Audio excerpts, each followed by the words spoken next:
Bertepatan dengan Hari Suci Kuningan dan sehari menjelang pengerupukan, hujan disertai angin kencang terjadi di hampir seluruh wilayah Kabupaten Buleleng.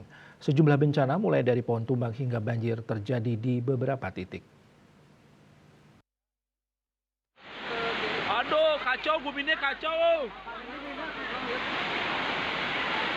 Mar, Bahkan angin kencang juga memporak-porandakan atap rumah salah seorang warga di Banjar Dinas Babakan, Desa Sambangan, Kecamatan Sukasada.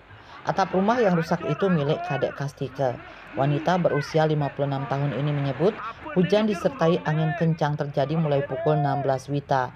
Kala itu dirinya tengah sibuk mempersiapkan sarana upacara mencaru jelang nyepi. Tiba-tiba angin kencang datang, hembusannya terasa hingga di dalam rumahnya.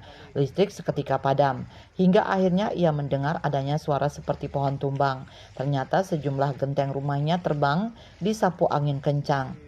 Warga yang mengetahui kejadian ini lantas bergegas membantu Kastike membersihkan puing-puing atap rumahnya dan mengevakuasi sejumlah harta bendanya ke tempat teduh.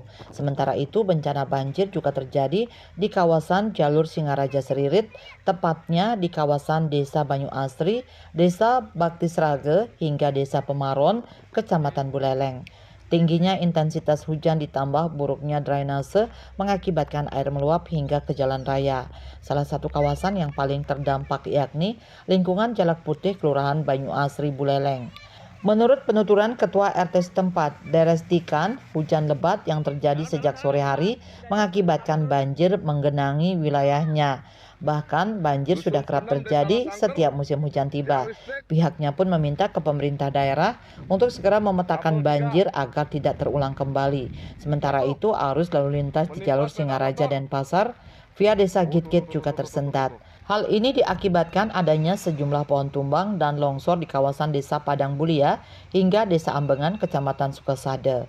BPBD Buleleng bersama Dinas PUTR pun saat ini masih melakukan penanganan terkait sejumlah bencana yang terjadi. Nyoman Yuda, Bali Pos.